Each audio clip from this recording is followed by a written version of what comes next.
We lost our son about 13 years ago. He was a drug addict. Mm. He died in 2013. And of course, it was devastating in the truest sense of that word.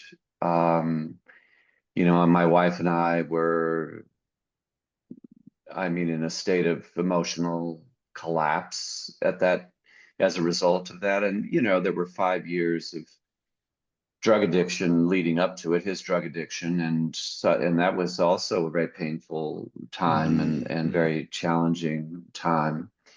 And yeah, we were wrecked, as people are, by the death of their child. Um, and in that devastation, I was surprised to notice a new sense of warmth I felt toward other people, a new kind of open-heartedness that I felt toward other people. And I think part of it is, yeah, I think I had spent some energy over the course of my life separating myself psychologically from the suffering of others, separating myself from the potential for my own suffering. And when I was up against it, of course, I didn't have those reasons to separate myself any longer. I felt a new sense of kinship with other people who were suffering. And it occurred to me as I was experiencing these new feelings that as part of the healing, I also wanted to see if I could preserve the new warm, the new warmth I felt, the new open-heartedness I felt, Um, when your child dies of mental illness, of addiction, um, you don't want the pain and the turmoil to be their legacy. You want both to preserve your sweetest memories of them, Mm. but it also occurred to me that through his suffering, I had an opportunity to learn some things, perhaps to develop some better qualities in myself.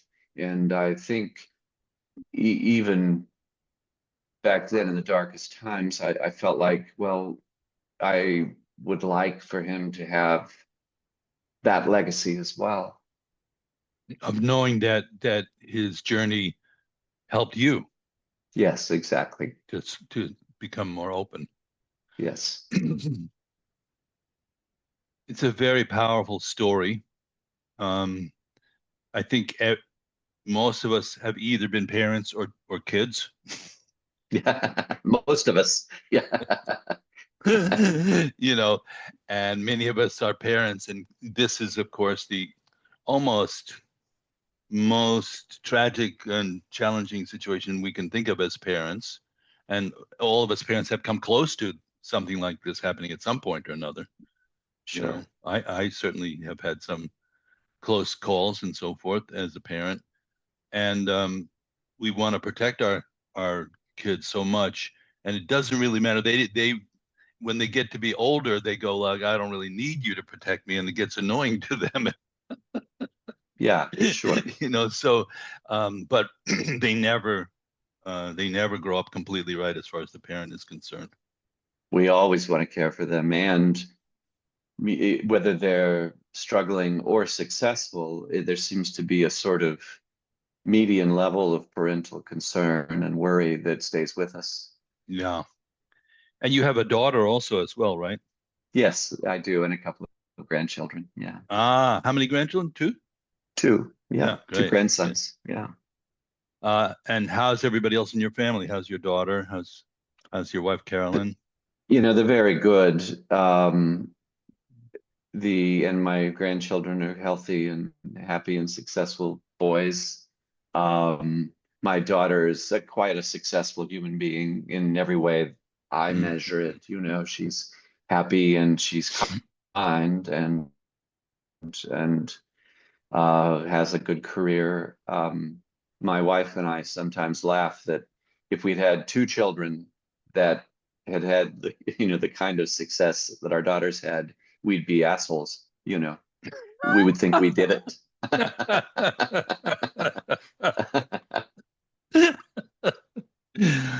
Oh Lord. Well, this goes deep. Of course, I mean, I'm just resonating right away with the notion of being a parent and all that that entails.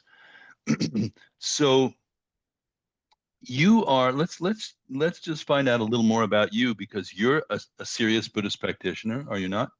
I am, yeah. And what do you consider the essence of that to be in terms of your life? What's your practice about? Well, the essence of it is sitting meditation. I mean, um, that's the cornerstone of it for me. And I've studied, I mean, I come from my deepest studies, but in the same tradition where you've studied most of your life, the Tibetan Buddhism, and specifically the Kagyu and Nyingma schools of Tibetan Buddhism, and our teacher, Trungpa Rinpoche. Um, and I've spent a lot of time with um, a, a writer named Dujom Lingpa, who was a 19th century Nyingma teacher, and his translations of his books were some of my first touchstones, and I Mm, return to them every day.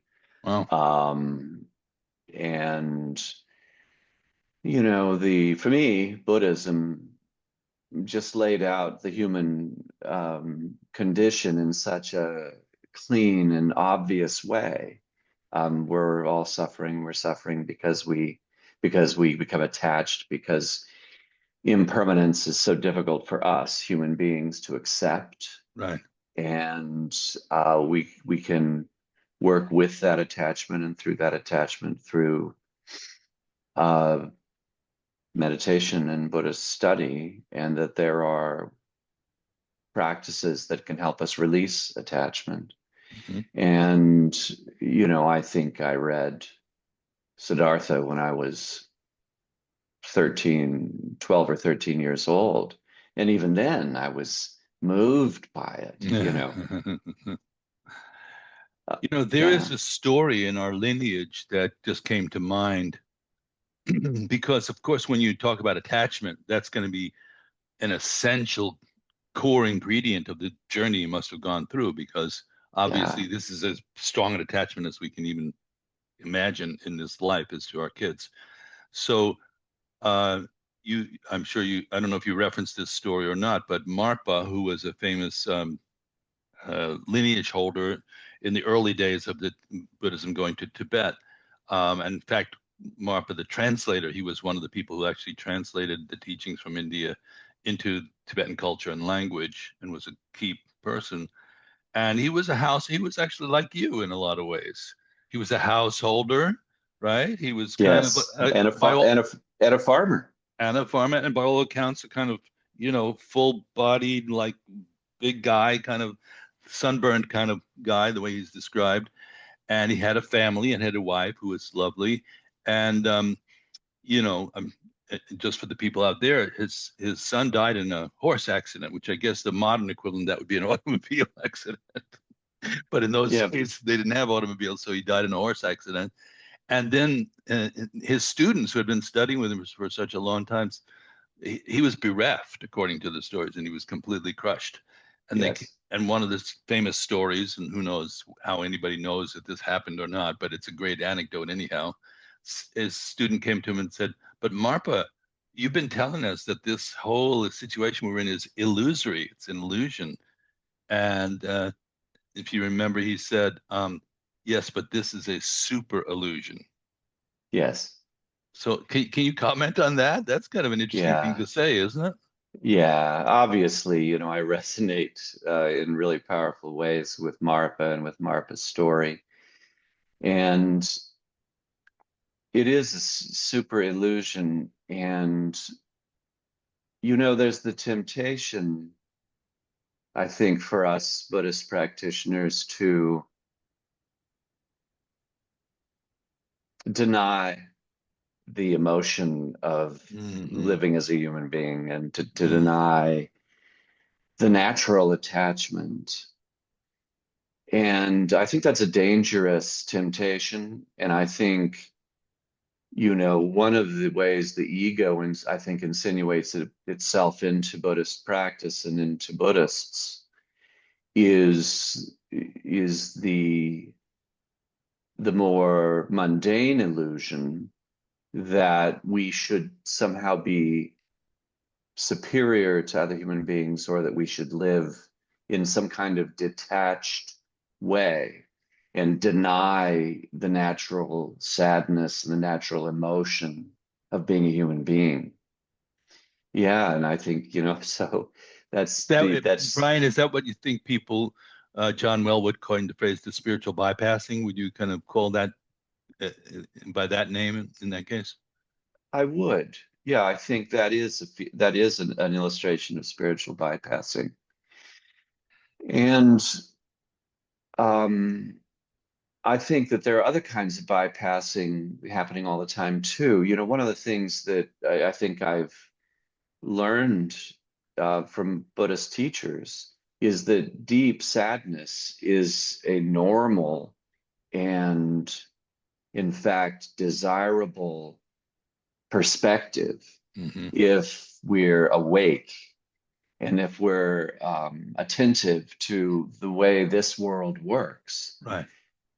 One of my daily practices is a chant called calling to the gurus from afar. And in the part of the chant that I use in my daily practice, the first line is, grant your blessings so that I give birth to deep sadness. Oh, which is related to bodhicitta, right? Yeah, Yes. it's the bodhicitta aspiration, the genuine heart of sadness, right? As we would call it in the Shambhala Yeah. context. And I guess Yeah. that kind of ends up being what my little book is about pretty Yeah. directly. Okay.